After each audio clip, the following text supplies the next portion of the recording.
सबैलाई नमस्कार। फेरि म मेरो च्यानलमा आउँदैछु। डिनर हो। छोरीले आएर ड्युटीबाट आएर नि रोटी, सुक्खा रोटी, यो घिउ चाहिँ हेर्नुहोस् है गाइज, मैले नै घरमा तर जमाएर दुध जसले लिन्छ त्यो दुध चाहिँ तर निकाल्दै जम्मा गरेर फ्रिजमा राख्ने चाहिँ यसरी मजाले घिउ हुँदो रहेछ।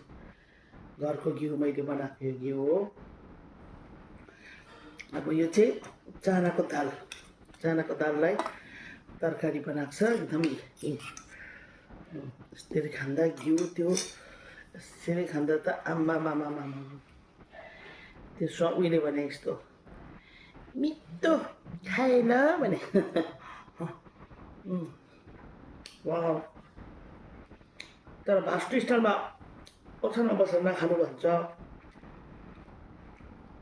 तर अब आफूले खाने भाष्टुको स्टाइलमा चाहिँ भाष्टुको भनेरमा चाहिँ ओछ्यानमा बसेर नखानु अरे भन्दो रहेछ मान्छे हो। तर म चाहिँ खान्छु हो। घिउ र रोटी भेट्छु म त रुक्कै हुन्छु हो। घिउ मैले बनाएको आफैले बनाएको घिउ। यसमा चाहिँ देखाइनँ, अर्को पालि म च्यानलमा देखाउँछु। यो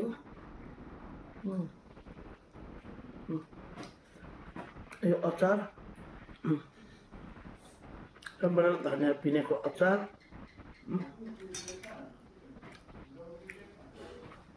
बिल्कुल अचार धनियाँ र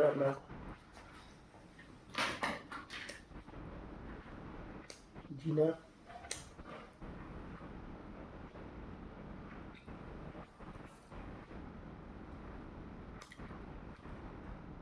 अर्बु सुनेन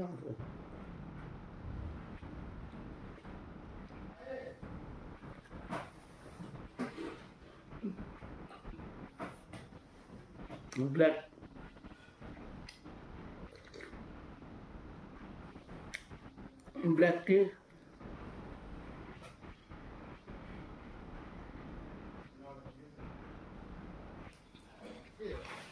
घिउ खाँदैन तिमीहरू रोटीमा?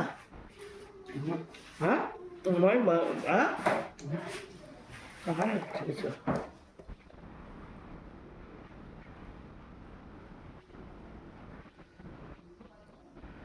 खाएँ ल भनेर भने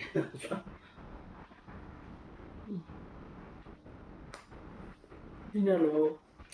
खान्छु तिमीलाई बाई सबैलाई।